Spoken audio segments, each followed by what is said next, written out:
Welcome back, guys. It's me, Jay, And I'm Kyle. and today we're going to be talking about orc teams.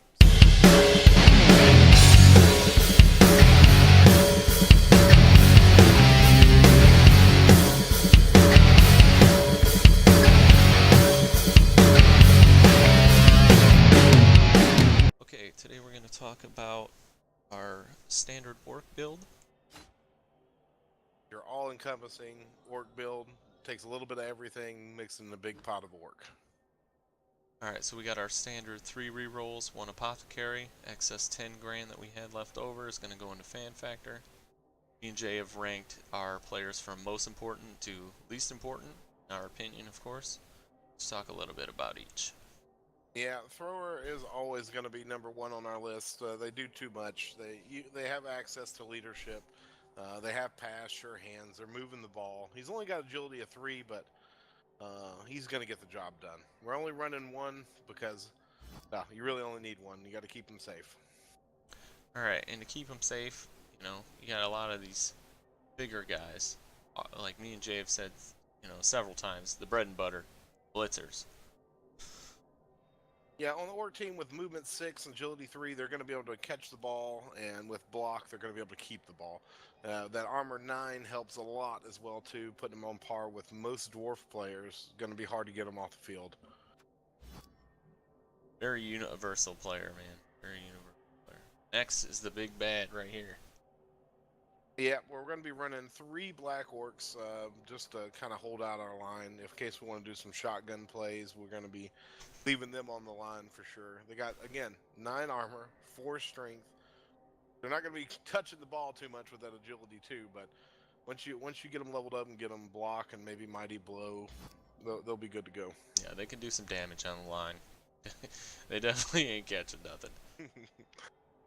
Alright, next up we got the goblins. All right, we got right stuff there. Not a big deal on this team here, but it'll come into play later on. But dodge, stunty, 2 of my favorite abilities combined together there. It's going to allow them to dip in and out of holds. They're going to be able to catch the ball with agility 3. Armor 7, you're going to lose 1 or 2 of them, but at 40k, that's okay. Yeah, they're a very squishy player, so keep them away from other big players. And finally, the filler. The white bread. Yeah, one lineman. Again, if he can get block, he'll be solid. With armor class 9, that means he's going to stick around for a bit. Strength 3, pretty solid. Agility 3, pretty solid. Movement 5, He's an he's the average right brain of player. the team. I mean, he's got that 3 agility, so, you might catch him on a cross pattern into the end zone. Make a big play, but, yeah. Don't really want to focus on your linemen too much. Alright, Jay, so star players. Who's getting the ball? Well, who's going to pick up the ball? Well, obviously our thrower is going to pick up the ball, but who we're giving the ball to is going to be a blitzer. We're going to get it to a blitzer. The blitzer's going to get it into the end zone. Or if we can make some good throws, we're going to get it to these goblins down here. They got that dodge stunty. They're going to get around the line. Nobody's going to touch them. The next team we're going to talk about is an Orc Bashing team. As far as I'm concerned, the only way to play orcs. Menacing guys right here. Okay, the first thing you're going to notice is we break our rule. We only have 2 rerolls here, 1 apothecary, 4 fan factor. All in all, that's going to give us enough money to come back and pick up some extra players, which we'll inevitably lose. This entire team is focused on picking up the ball and walking it in. We got, for starters here, we got 4 black orcs, which take note that they have very low speed, very low agility, but their 9 armor and 4 strength makes it so they're going to be your front line. Once we get block on them and mighty blow and a few other abilities, they'll be pretty solid. And we got our bread and butter coming up. Yep, the blitzers. We love the blitzers on the orc team. With movement 6, agility 3, 9 armor, strength 3, they can do it all. They come standard with block, and not much else to say about them. And The fodder. yeah, your basic white bread of this team is your lineman. 5 movement, nothing too shabby. 3 strength, 3 agility, 9 armor, pretty solid. they are the Dave from accounting. Yeah, this is a for the most part we want the things we want to see is our linemen get block, our black orcs get block, and then eventually get a troll on this team. All right, guys, and our next team is an orc agility team. This is one of our funner teams. This is teams you're going to make some plays with. We're starting off with the cream of the crop, you know, our orc throwers.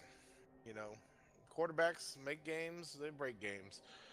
Coming in again with pass and sure hands, we already know about that, and we're well aware what they can do. This one's a little bit more standard. 3 rerolls, 1 apothecary, 4 fan factor.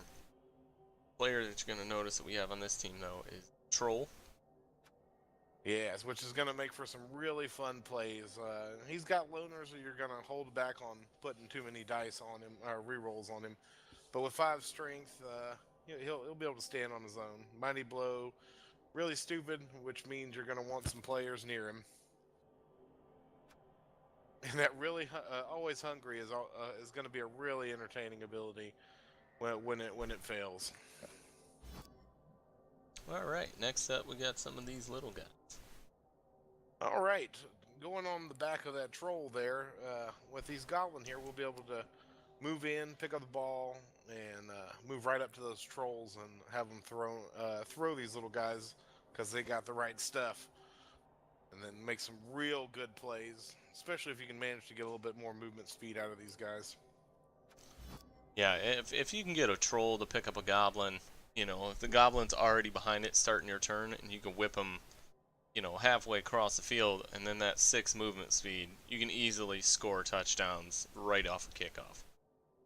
Especially if you can get accurate and strong arm on your troll, it'll be real entertaining. And to finish it out, we got the bread and butter, best Blood Bowl players. Some more blitzers. I know it seems like we use them a lot, but that's because they're useful. You've seen them before, you'll see them again. And next up, we have a really fun orc team, our Steamroller or Snowball team. These are going a long line of teams where we put together for this Snowball. The fact that you come in with 9 fan factor, your standard 3 and 1 for rerolls and apothecary, means that every game that you win or lose, you're going to be bringing home plenty of money to fill out the team with more interesting players. Yep, this is kind of standard. You know, with the goblins, these guys can score, but they're kind of squishy. So that's one thing. Bringing back to the fan factor, being that these guys are very squishy, we'll be able to replace them quite easily. Yeah. No one on this team costs a bunch of money right up front, so with that 9 fan factor, we can easily replace any person that gets hurt. Or the only thing that's a little expensive on this team is obviously our blitzers, and that's because we believe in them. Yep. These are going to be your linemen. These are going to be your guys that are going to be picking up the ball and making plays. Yeah, I mean, essentially, like, if you don't believe enough in the linemen or the goblins to make plays, your blitzers are definitely going to be the guys you score with or cage the ball and run down the field with. And some more delicious white bread linemen. Yep. They're easy, they're run-of-the-mill, they're cheap, and they get the job done. Now, with this team here, the goal of it is to survive as long as you can in the first couple games of a season. And by then, some of these players would have gotten enough experience to level up, and then you can start buying into your black orcs or your trolls, or replacing goblins because they're inevitably going to die with that 7 armor class. These are very squishy. Yeah, like if you make it through the first couple of games and you haven't lost anybody too, you can always fill out your roster with your, you know, more important people. Or if you know you have a goblin injured or something, you can fill it out with a couple more right after the first couple of games. Fill up your coaches, cheerleaders, and your rerolls. But by game 5 or 6, you'll definitely be rolling in the money. Also, if you guys have any orc teams that we haven't discussed in this series, or you have any way that you play orcs that we don't, go ahead and put them in the comments below. Let us know.